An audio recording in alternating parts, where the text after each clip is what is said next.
This is very stirred. My sweet cherry and nectarine crostini is literally my favorite summer appetizer. Why? Because they're delicious, they're easy to make, and look at how beautiful they are. So let's get started. Of course, I have to pit some cherries. So it got me inspired to talk about cherry pitting. Now, I have a cherry pitter, which you can buy at any kitchen store. Those work really great when you're pitting your cherries for a cherry pie, because it sort of mashes them during the process, but I want my cherries to look really pretty for my crostini recipe. So what I do to preserve the look of the cherry is I remove the stem. Then you just want to cut your cherry just right along the pit, cut it in half, and then I just give it a little twist. See how you preserve the beauty of the half of the cherry? And then very carefully with my paring knife, I just pop the little seed out. So pitting a cherry with a paring knife is not as hard as you think. Okay, let's start by slicing our mint. We only need about a tablespoon.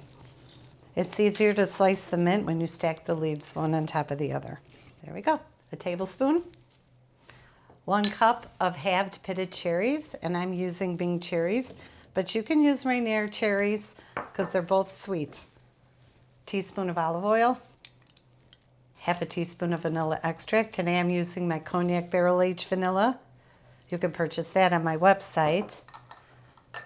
2 teaspoons of sugar, 2 teaspoons of good aged balsamic vinegar.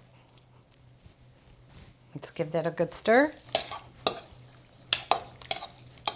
And we'll let that sit for 15 minutes. Okay, I'll start slicing my baguette. We need 12 slices of bread. Let me cut this in half. Oh, I love it. It's nice and crunchy. You want to make thin slices. That's what sets apart crostini from bruschetta, is that the crostini slices of bread are thinner. You want to look for a French baguette that's as fresh as you possibly can find, where it's nice and crunchy. So in a pinch, I usually have a few loaves of ready-to-bake bread, and you just slide those in the oven and it's like super fresh. So now we're going to brush the tops of our crostini with some olive oil. We'll set them on the foil-lined baking sheet, and this is about 2 tablespoons of olive oil. Okay, they're ready to go in the oven.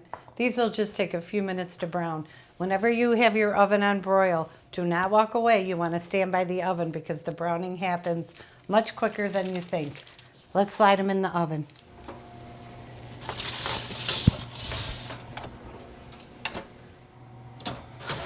Oh, perfect.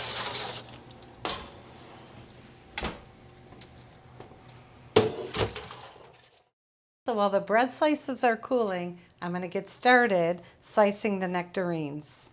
We want to slice these pretty thin because we're going to fan them out right onto the toasted bread. And I think our bread slices are cool. I'm going to go get a couple. Oh yeah, perfect. So I'm spreading some goat cheese on the bread slices, and I love goat cheese because it has such a tangy, earthy flavor. Goat cheese, you can buy it hard or soft, and you want to get the soft, creamy cheese. I love taking advantage of stone fruit when it's in season, but if cherries are not in season, you can always sub out strawberries. So I'm going to place a few slices of the nectarines. Let's put a couple of cherries. Then I like to drizzle a little bit of that balsamic mixture that's on the bottom of the bowl, right on top there. And then why not add some mint?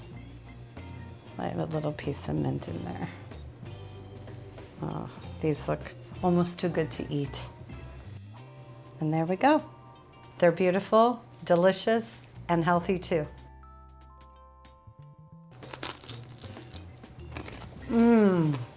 These are really special.